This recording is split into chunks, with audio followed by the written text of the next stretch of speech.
उसके घर में शर्म है। और जिसके घर में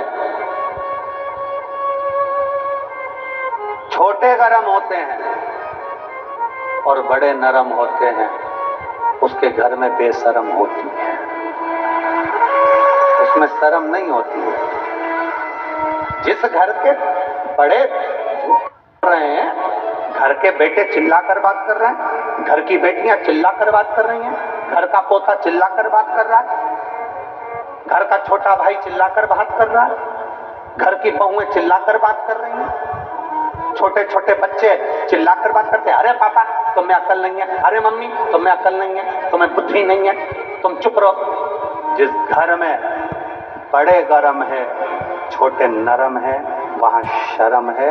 और जिस घर में छोटे गरम है बड़े नरम है, वहां बेशर्म है। वहां बेशर्मी से ज्यादा कुछ नहीं। और जिस घर में बड़े भी गरम है और छोटे भी गरम है, उस घर के फूटे करम है।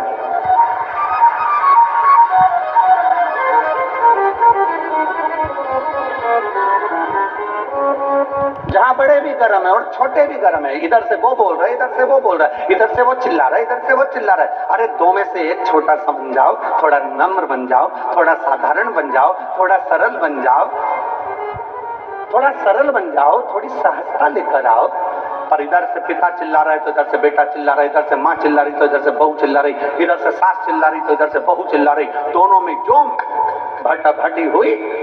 तो महाराज शास्त्र कहता है जिस घर में बड़े गरम है छोटे नरम है, वहां शर्म है। जिस घर में छोटे गरम है बड़े नरम है, वहां बेशर्म है। और जिस घर में बड़े और छोटे दोनों ही गरम है, उस घर के फूटे कर्म है। उस घर का विकास नहीं हो सकता, उस घर की श्रेष्ठता नहीं हो सकती।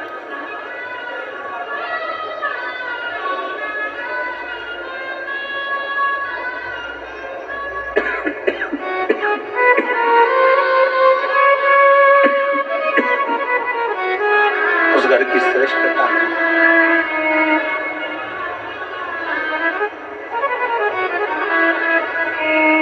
माननीय मुख्यमंत्री जी की धर्मपत्नी जी भी बैठी हैं और मंत्री मंडल भी यहाँ पर बैठे हैं, विधायक भी बैठे हुए हैं।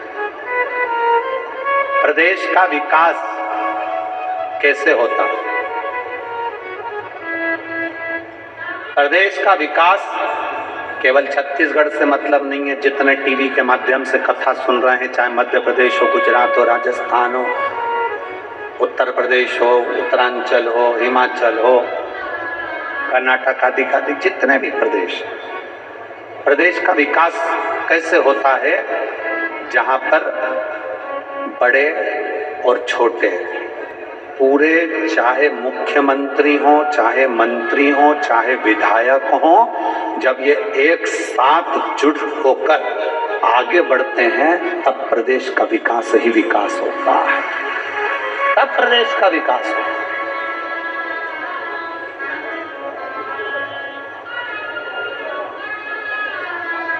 जिस प्रदेश में कहीं मंत्रिमंडल हो चाहे विधायक हो एक दूसरे के पांव अगर खींचे तो विकास नहीं होगा, उसमें और तकलीफें आना चाहिए। आज मध्य प्रदेश को भी, राजस्थान को भी, छत्तीसगढ़ को भी एक साल सरकार चलाते चलाते हो गया और तीनों प्रदेश ने एकजुटता धारण कर कर अपने प्रदेश का विकास कर रहा है। ये प्रदेश का विकास है।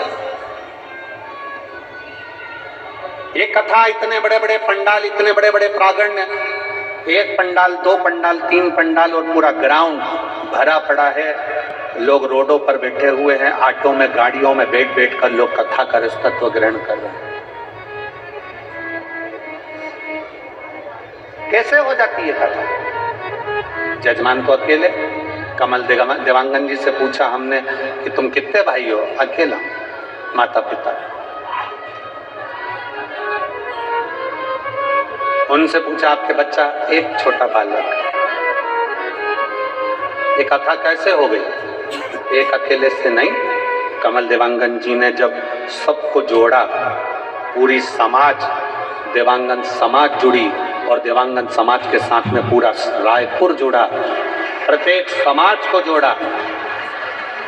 समाज को जब जोड़ा गया, चाहे वो साहू समाज हो, देवांगन समाज हो, ब्राह्मण हो, क्षत्रिय हो, वैश्य हो, खंडेलवाल जी हो, आदि आदि सबको जोड़ा गया।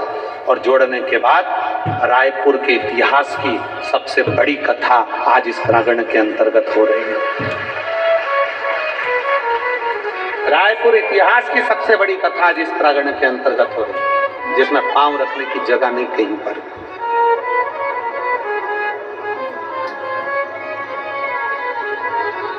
एकजुटता, हमारी एकजुटता हमको प्रबलता देती है। यहां पर कथा सुनने आई हुई मेरी जीजियां अपने सिर पर बैग ले लेकर, बच्चों का साथ पकड़कर, बुजुर्ग माताएं सब गाड़ियों से 2 किलोमीटर, 1.5 किलोमीटर, 1 किलोमीटर दूर उतर गई और वहां से पैदल पैदल चलती चलती आ रही। इनकी एकजुटता भगवत भजन में बहुत ध्यान देने वाला विषय है। पार्वती जी भगवान शंकर जी से कह रही हैं कि आप अपने रूप का त्याग करो, मेरे पिता के घर चल रहे हैं। आप मेरे पिताजी के घर जा रहे हो, थोड़ा रूप का त्याग करो, थोड़ा बदल जाओ। बुजुर्ग से मिलने के लिए, घर के बड़ों से मिलने के लिए, घर के बड़ों के पास में जब जब बैठो ना, तब तब अपनी अभिमतता, अपना अहंकार, अपनी सत्ता, अपना वैभव, अपनी प्रतिष्ठा कोने में पटक दो। भगवान शंकर से मिलने के लिए जब भगवान विष्णु भी आते थे, अपना गरुण दूर छोड़ देते थे। लक्ष्मी जी शंकर जी से मिलने आती थी तो अपना गज दूर छोड़ देती थी, अपना हाथी दूर। इंद्र मिलने आते थे तो ऐरावत को दूर छोड़ देते थे। क्यों? किस लिए? एक बार लक्ष्मी जी ने भगवान नारायण से पूछा कि आप इंद्र के दरवाजे पर जाते हो या इंद्र आपके दरवाजे पर आते हैं, या ब्रह्मा जी से मिलने के लिए जाते हो या ब्रह्मा जी आपसे मिलने के लिए आते हैं? तब आप अपना गरुड़ नहीं छोड़ते, गरुड़ पर बैठे दर्शन देते हो, गरुड़ तक, गरुड़ के साथ जाते हो, पर शंकर भगवान के कैलाश पर जाते हो, शंकर भगवान से मिलने के लिए जाते हो, शिव जी से मिलने के लिए जाते हो, तो अपना गरुड़ दूर छोड़ देते हो, अपना रथ दूर छोड़ देते हो, अपना ऐरावत दूर छोड़ देते हो, अपना सिंहासन दूर छोड़ देते हो। ऐसा क्यों?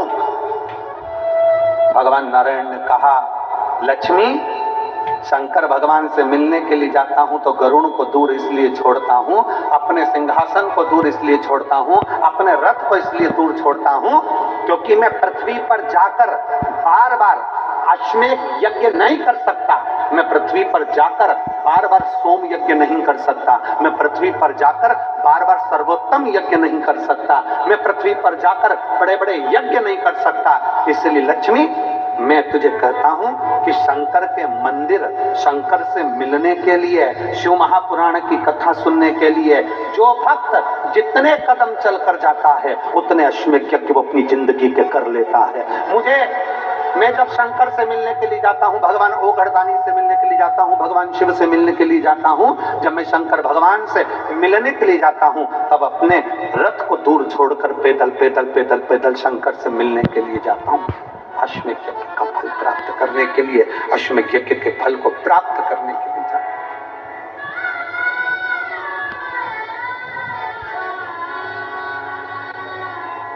100 कदम, 50 कदम, 500 कदम, 1000 कदम, आधा किलोमीटर, 1 किलोमीटर आप भी अगर पैदल चले ना, जितने यहाँ बैठे हुए हैं, अगर पैदल चलकर शिव महापुराण की कथा तक पहुंचे हो, पैदल चलकर अपने घर के पास में 10 घर छोड़कर मंदिर है, पैदल चलकर 1 लोटा जल चढ़ाने के लिए जा रहे हो, पैदल चलकर तुम भगवान की चौखट तक अगर जा रहे हो, तो इतना अंदाजा लगा कर रखना कि भगवान शंकर तुम्हारे पांव से जितने कदम चलवा रहा है, उतने अश्वमेध यज्ञ का फल तुम्हारी भाग्य में देता चले जा रहा है, तुम्हारी किस्मत में देता चले जा रहा है।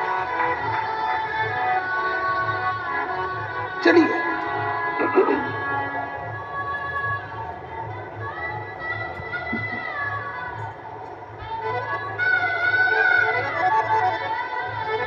जितना चलो